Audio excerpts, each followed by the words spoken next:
রাজধানীর আর্মি স্টেডিয়ামে বাংলাদেশ আনসার এবং গ্রাম প্রতিরক্ষা বাহিনী নির্বাচনী প্রস্তুতিমূলক সমাবেশ চলছে। আমরা সরাসরি সেখানে চলে যাচ্ছি। কিসে আদর্শ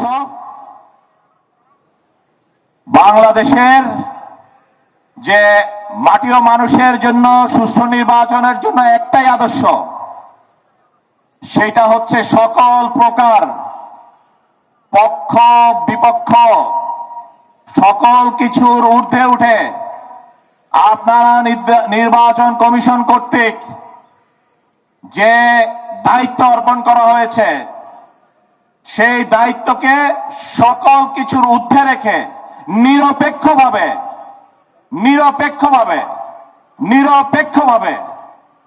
আপনাদের দায়িত্ব পালন করতে হবে ভোট কেন্দ্রের শৃঙ্খলা এবং নিরাপত্তা নিশ্চিত করার জন্য।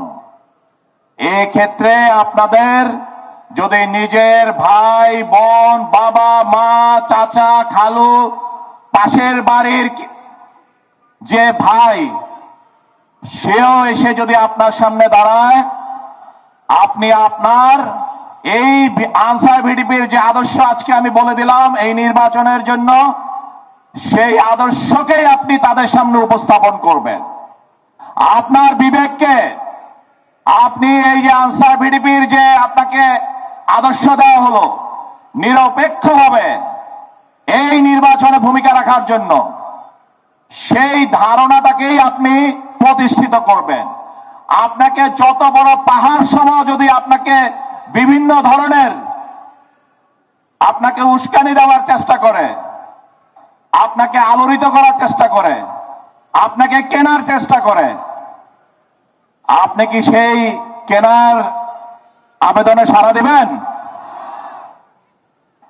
সেটা করা যাবে না, কারণ এটা আপনার উপর একটা এই 18 কোটি মানুষের আমানত।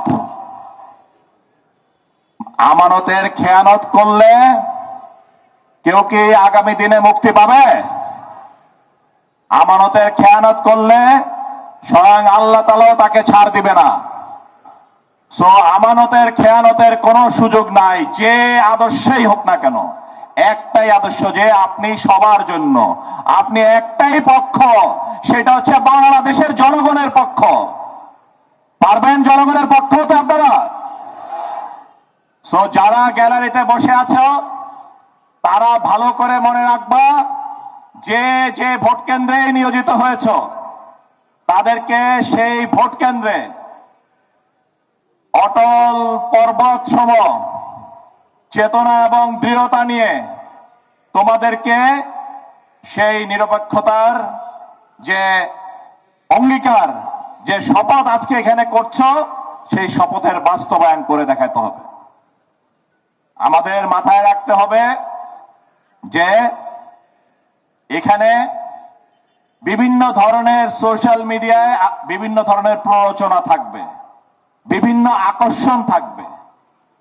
এগুলা সব মরীচিকা সম, মরীচিকার মতো। এগুলো কোনো কিছুই তোমার দায়িত্বের পরিধির বাইরে না। এগুলা তোমাকে এমন এমন সব প্ররোচনা করবে, মনে হবে যে না এটাই তোমার জন্য একেবারে কবুল। তুমি দর্শক, রাজধানী আর্মি স্টেডিয়ামে বাংলাদেশ আনসার এবং গ্রাম প্রতিরক্ষা বাহিনী নির্বাচনী প্রস্তুতিমূলক সমাবেশে কথা বলছিলেন ডিজি। আমরা এতক্ষণ সেখানে ছিলাম।